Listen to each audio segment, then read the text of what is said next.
Olá pessoal, bem-vindos ao De Frente com Texto. Esse é o nosso canal de estudo da Palavra de Deus. Eu sou o Nelson e estou aqui para auxiliá-lo no seu estudo, especialmente no livro de Jonas. Estamos estudando o livro de Jonas e essa semana vamos estudar o capítulo 3 de Jonas.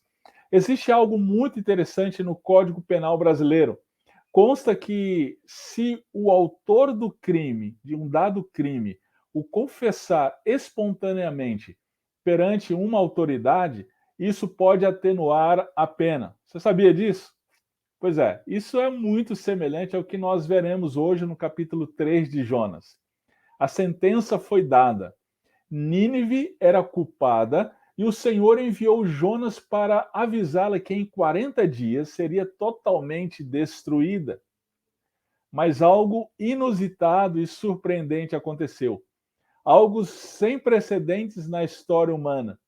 Nunca uma potência mundial agiu dessa maneira mediante a mensagem da palavra do Senhor. Vem comigo, vamos juntos. Vamos para de frente com o texto, vamos entender o que aconteceu e perceber como essa mensagem se relaciona a nós.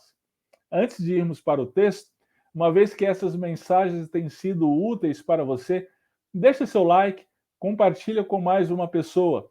Isso ajuda o nosso canal a levar a palavra de Deus para mais pessoas. E vamos juntos, vamos crescer em torno da palavra do Senhor. Vamos juntos para de frente com o texto. Muito bem.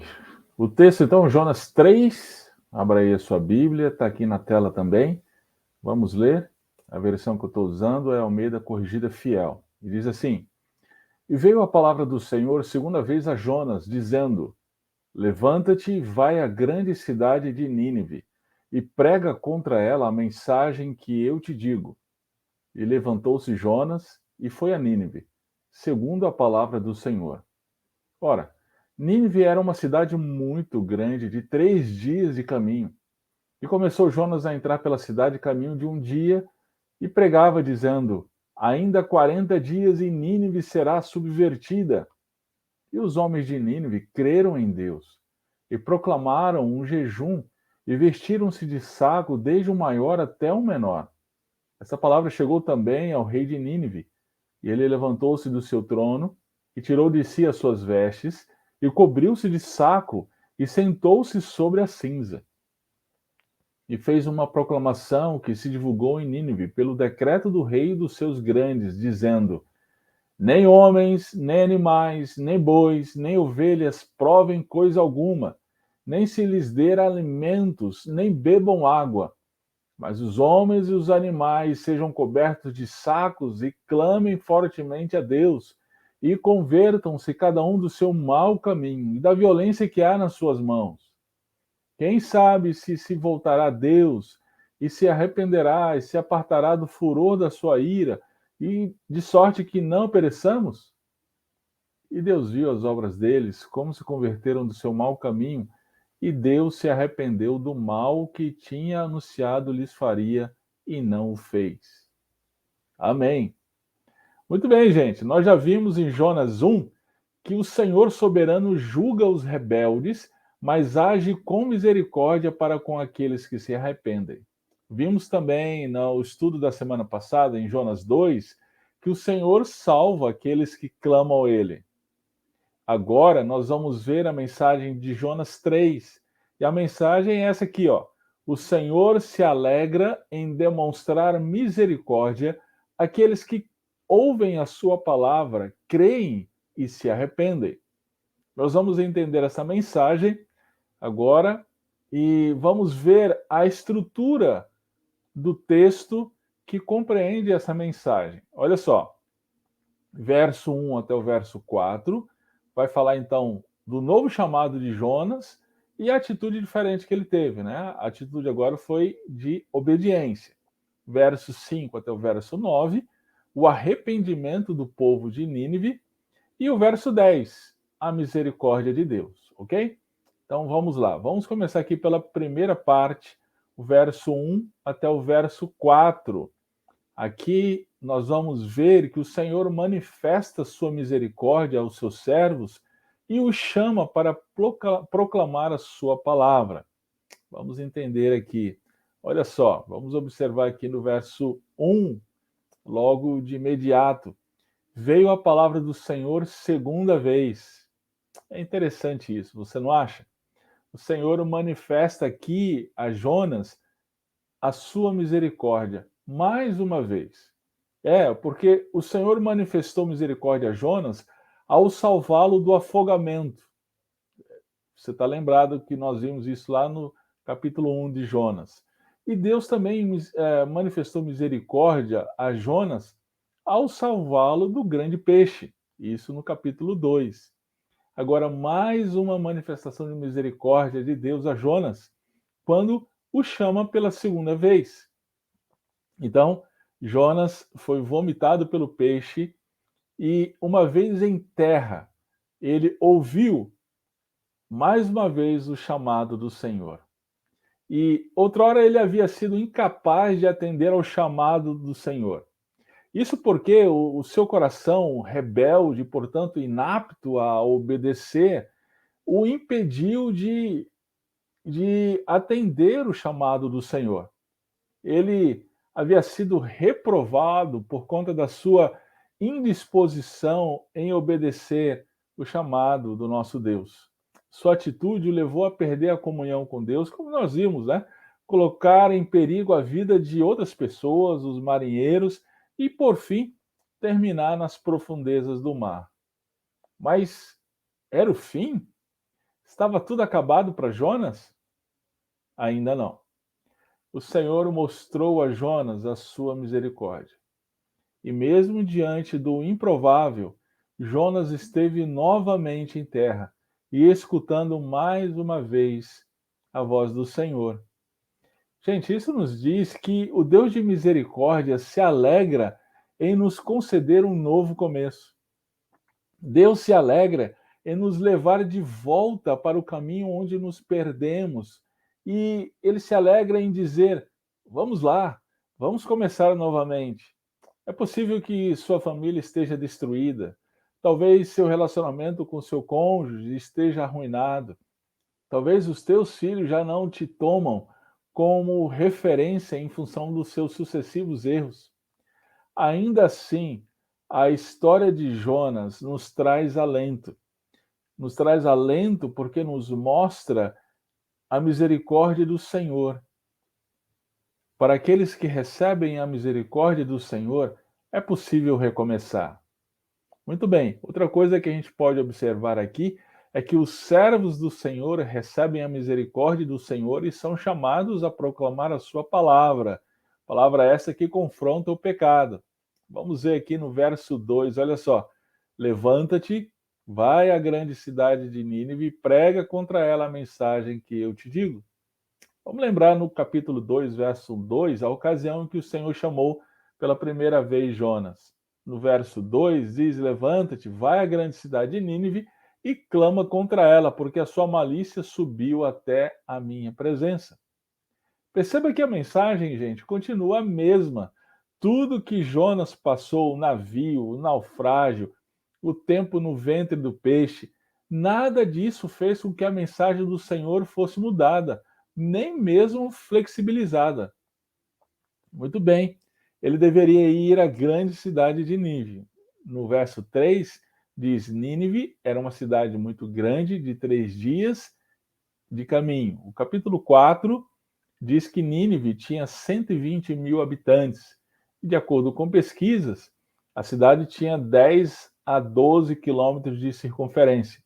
Para os padrões daquela época, era uma grande cidade, era a capital do Império Assírio, né? A grande potência econômica, política e militar da época. E que mensagem Jonas deveria entregar a essa grande potência? Olha lá o verso 2. Prega contra ela. A cidade de Nínive era conhecida como o centro do culto à fertilidade. A palavra Nínive é uma transliteração hebraica do nome assírio Ninus, um dos nomes da deusa Estar, uma deusa assíria que também era chamada por Astarte. A gente vê Provavelmente essa mesma deusa em Jeremias capítulo 7, verso 18, sendo citada como a rainha do céu. A cidade também era conhecida pela sua crueldade para com as vítimas de guerra. As pilhagens eram comuns, o terror era generalizado. E é bem interessante que é exatamente a isso que se refere o decreto do rei conclamando o povo a se arrepender. No verso 8, ele diz: convertam-se, cada um do seu mau caminho e da violência que há nas suas mãos. A gente vai ver isso aqui um pouquinho melhor mais para frente. Bem, em função da idolatria, da violência dos assírios, Deus então levantou o seu profeta para proclamar contra ela. E a proclamação era: a mensagem que eu te dou, verso 2, né? Jonas deveria ir à grande cidade da Síria e confrontar o seu pecado e colocar diante dela toda a sua maldade. A gente vai ver mais para frente que Jonas, ele então chega na cidade dizendo: olha, Nínive será destruída em 40 dias. Gente, a palavra de Deus, ela é confrontadora. Ela é a expressão do caráter de um Deus santo, justo, reto, que abomina o pecado. Nós vemos na palavra de Deus os profetas clamando contra o pecado de Israel e também de inúmeras nações. É interessante que nos evangelhos isso não é muito diferente. A gente vê Jesus proclamando contra o pecado dos líderes religiosos. Esse é o ministério profético de Jesus. Nós vemos também João Batista. Lá em Lucas capítulo 3, a gente vê João Batista clamando contra os pecados dos seus contemporâneos. Em Atos, nós vemos os apóstolos pregando contra os pecados de seus ouvintes, conclamando-os ao arrependimento. Gente, o evangelho é confrontador. Antes de curar, o evangelho nos fere, porque nos mostra o nosso pecado, nos mostra o nosso próprio coração. Infelizmente, muita gente tem tentado diluir o evangelho para que seja palatável aos ouvidos sensíveis dos nossos dias. É aquela pregação do Jesus te ama e tem um plano maravilhoso para a sua vida, mas sem qualquer confronto ao pecado. A gente precisa lembrar-se que a mensagem do evangelho continua a mesma. Deus é santo e julga retamente o nosso pecado. A única forma de receber o seu perdão é sermos salvos da sua ira por meio da confiança única em Cristo Jesus, o Filho de Deus. A gente vive em uma sociedade que está colhendo os frutos de escolhas em direção ao relativismo moral. Não existe mais padrão que defina o certo ou o errado, a não ser o bem-estar pessoal. Certa vez o teólogo alemão Dietrich Bonhoeffer, ele disse o seguinte: o teste de moralidade de uma sociedade é o que ela faz com suas crianças. É exatamente isso. Uma vez que isso é verdade, e eu penso realmente que seja, a nossa sociedade é absolutamente imoral. Basta a gente ver aí a ideologia de gênero tomando cada vez mais espaço na nossa sociedade, né? Diante disso, a igreja precisa se erguer como voz profética, clamando contra a perversidade de uma sociedade sem Deus. Todavia, o que se tem no Brasil são muitas igrejas que não somente não se erguem como contraponto à maldade, mas também reproduzem a perversidade social. São pregadores do entretenimento, do enriquecimento a qualquer preço, da permissividade sexual, do elitismo e o que é pior, tudo em nome de Deus. Dessa vez Jonas agiu diferente. Ele obedeceu e proclamou a mensagem. E qual foi a reação dos assírios? O que era de se esperar numa situação como essa? Chegou um profeta de uma nação estrangeira, diga-se de passagem, muito inferior em termos econômicos e bélicos, e ele chega pregando uma mensagem de destruição. O que normalmente aconteceria com esse profeta? Vamos ver aqui a reação dos assírios, o que foi realmente muito atípica. Verso 5 até o verso 9. Aqui a gente vai ver que a proclamação da palavra de Deus gerou fé e arrependimento nos assírios. Olha só, de acordo com o texto, a palavra de Deus, uma vez sendo proclamada pelo profeta, chegou rapidamente a todo o povo. E a reação foi realmente incrível. Foi uma reação que expressou fé e arrependimento. Olha só o verso 5. Os ninivitas creram em Deus. Essa expressão aqui é realmente fantástica. Eles creram em Deus. E porque creram, olha o que aconteceu. Primeiro, jejum generalizado. Proclamaram um jejum, vestiram-se de pano de saco, desde o maior até o menor. A gente vai ver que até mesmo os animais entraram nisso aqui. No verso 6, auto-humilhação do rei. Essa palavra chegou também ao rei de Nínive, e ele levantou-se do seu trono, tirou de si as suas vestes, cobriu-se de saco e sentou-se sobre a cinza. Lembre-se, aqui trata-se do rei que era o imperador do maior império da época, da maior potência da época, e ele está se humilhando aqui diante de Deus, né? Verso 7 e 8, uma conversão em massa, uma conversão de toda a nação. Ele fez uma proclamação que se divulgou em Nínive pelo decreto do rei, dizendo: nem homens, nem animais, nem bois, nem ovelhas provem coisa alguma, nem se lhes dê alimentos, nem bebam água, mas os homens e os animais sejam cobertos de sacos e clamem fortemente a Deus e convertam-se cada um do seu mau caminho e da violência que há nas suas mãos.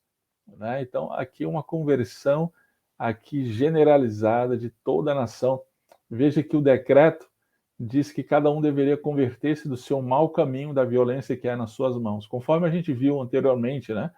A violência praticada pelos ninivitas, pelos assírios, né? Que eles eram típicas, né?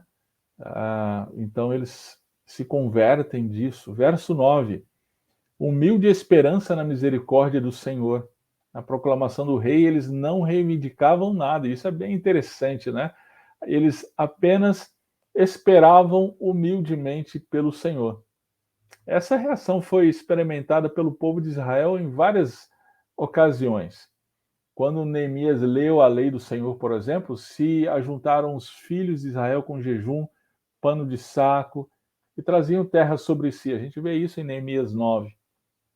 Da mesma forma, quando uma multidão ouviu a pregação de Pedro, diz lá em Atos capítulo 2, verso 37, compungiu-se-lhes o coração e perguntaram a Pedro e aos demais apóstolos: que faremos, irmãos?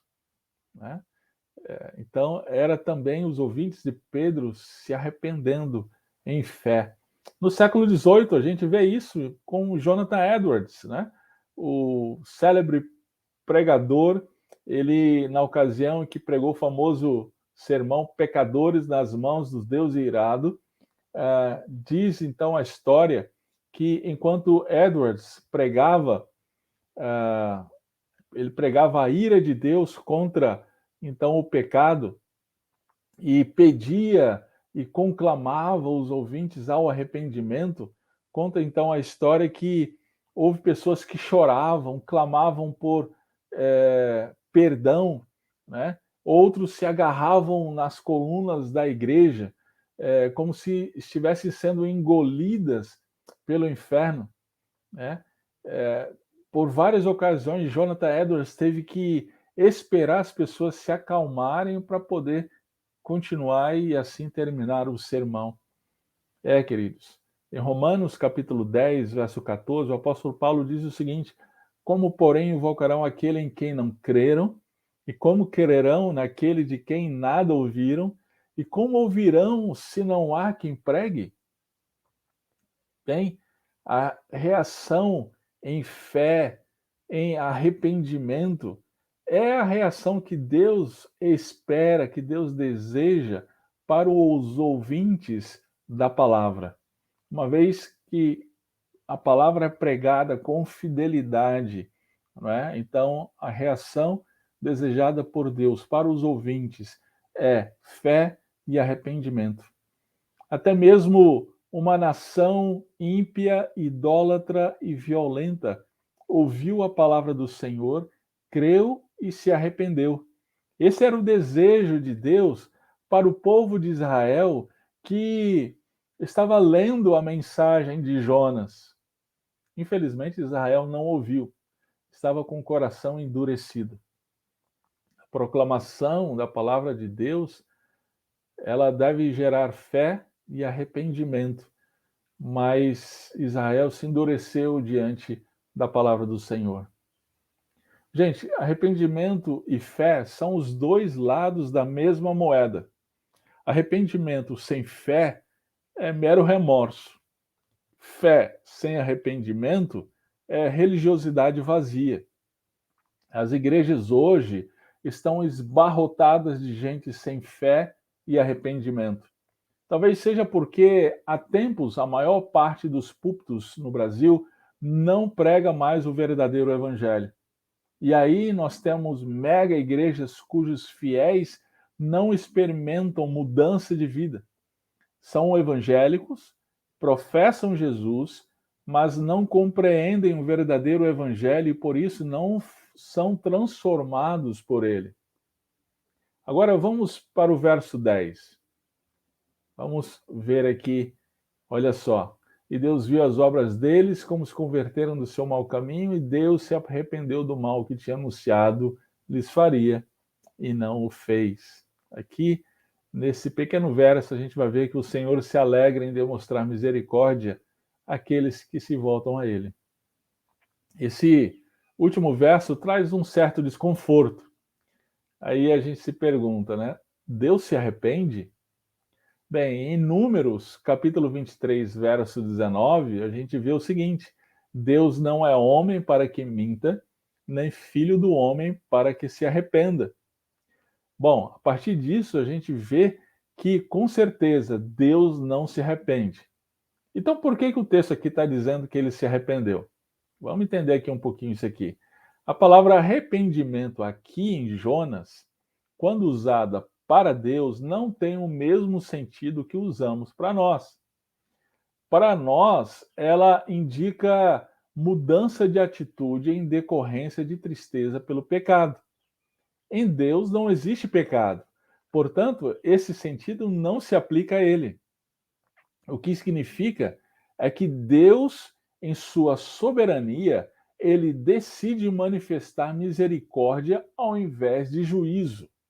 Deus se alegra em manifestar misericórdia àqueles que se voltam a ele em arrependimento genuíno. É exatamente isso que diz Jeremias. Vamos dar uma olhada aqui no texto. Jeremias capítulo 8, versos 7 a 10. Diz o seguinte: no momento em que eu falar acerca de uma nação ou de um reino para o arrancar, derribar e destruir, se a tal nação se converter da maldade contra a qual eu falei, também eu me arrependerei do mal que pensava fazer-lhe. E no momento em que eu falar acerca de uma nação ou de um reino, para o edificar e plantar, se ele fizer o que é mal perante mim e não der ouvidos à minha voz, então me arrependerei do bem que houvera dito lhe faria. Perceba aqui que é exatamente o que aconteceu com Nínive, com a nação assíria. Não é? Bem, Jonas, gente, nós vemos João 3,16. Por conta do pecado, todos nós perecemos. Estamos distantes de Deus, nos rebelamos contra o bom Deus e fomos expulsos de sua presença. Mas aqueles que creem em Jesus não perecem, têm a vida eterna. Existem pessoas que concebem a Deus como um Deus déspota, tirano, um autocrata que está sempre pronto a impor suas regras e vontade. Entretanto, a partir de Jonas, da mensagem de Jonas, nós vemos um Deus justo e reto que pune o pecado, mas que também é amoroso e misericordioso, pronto a estender a mão para aqueles que nele creem. A vontade de Deus é a salvação daqueles que estão rumando para a perdição eterna. Em Ezequiel capítulo 18, verso 23, a gente vê: acaso tenho eu prazer na morte do perverso? Diz o Senhor Deus. Não desejo eu antes que ele se converta dos seus caminhos e viva? Sim, é isso aí. O Senhor se alegra em demonstrar misericórdia àqueles que ouvem a sua palavra, creem e se arrependem. Muito bem. Vamos pensar em algumas coisas muito específicas para nós mediante essa mensagem. É isso aí, gente. Em Jonas 3, nós vemos que o Senhor se alegra em demonstrar misericórdia àqueles que ouvem a sua palavra, creem e se arrependem. Vamos pensar em algumas coisas mediante esta mensagem. Irmãos pastores, eu gostaria de me dirigir a vocês especialmente nesse momento. Deus enviou Jonas e lhe deu a mensagem que deveria ser entregue. Nós também fomos enviados para proclamar a mensagem que ele nos deu, a sua santa palavra. Nós então não temos o direito, a liberdade de pregar a mensagem que achamos conveniente. Não podemos pregar o que nós aprendemos na universidade. Pregue a palavra de Deus e deixe os resultados com ele. Uma outra coisa para a gente pensar é que o Deus de misericórdia se alegra em nos conceder um novo começo. Deus se alegra em nos levar de volta para o caminho onde nos perdemos e dizer: vamos lá, vamos começar novamente. Assim como nós vemos em Jonas. É possível que você tenha pisado na bola com a sua família, o relacionamento com o seu cônjuge já não esteja a mil maravilhas, os filhos já não têm você como referência. A história de Jonas nos mostra que o Senhor, o nosso Deus de misericórdia, ele está pronto para nos dar um novo começo. Pense comigo também que a mensagem do Evangelho é confrontadora. Antes de curar, o Evangelho fere, porque mostra o nosso pecado, nos mostra o nosso próprio coração. Sendo assim, infelizmente, a gente tem que pensar que o Evangelho tem sido diluído por muita gente. Isso para torná-lo palatável à sensibilidade, aos ouvidos, não é, da mente moderna. Mas ainda assim, queridos, nós devemos pregar e anunciar, continuar anunciando o verdadeiro evangelho. Doa quem doer. E aí, diante disso, nós temos que encarar uma outra pergunta. Nós temos procurado ou estamos confortavelmente acomodados em uma igreja que prega o que nós gostaríamos de ouvir? Que não confronta o pecado? Que Deus nos livre disso, não é? Bom, eu iniciei o estudo de hoje mencionando o Código Penal brasileiro. O réu confesso pode ter a sua pena atenuada. Bem, por conta do pecado, todos nós recebemos a sentença da lei, culpado. Fugimos de Deus diante disso e somos expulsos da sua presença. Nos rebelamos contra o bom Deus e por isso somos merecedores da sua ira. Mas foi exatamente por isso que o nosso bom Deus enviou o seu único filho para pagar pela nossa culpa, para aqueles que creem nele receber perdão e misericórdia. A pena, então, ela não foi atenuada, ela foi totalmente perdoada. Isso porque Jesus, o Filho de Deus, se fez homem e recebeu nele a pena em nosso lugar. Mas, queridos, nós precisamos crer e confessar, assim como os ninivitas fizeram. Então, paremos de fugir, confessemos a nossa rebeldia, recebamos o perdão que Deus oferece por meio de seu Filho, Jesus Cristo. O Senhor se alegra em demonstrar a misericórdia àqueles que ouvem a sua palavra, creem e se arrependem. É isso aí, gente. Por hoje ficamos por aqui. A narrativa de Jonas é impressionante. Ela poderia muito bem terminar aqui agora, não é mesmo? Mas tem um capítulo 4, nós vamos ver que Deus ele tratou com os ninivitas, mas ele também tratou com o seu profeta, com Jonas. Então já leia o capítulo já veja o que Deus ensinou para Jonas e na próxima semana, então, estaremos juntos estudando o capítulo 4. E, gente, continuamos firmes nos nossos estudos de quinta-feira no livro de Salmos. Nós temos estudado toda quinta-feira ao vivo, às 20 horas, aqui no nosso canal, o livro de Salmos. Então, você é convidado a estar conosco. Nós temos estudado salmo após salmo. Essa semana, próxima quinta-feira, será o Salmo 23, o salmo mais conhecido das Escrituras.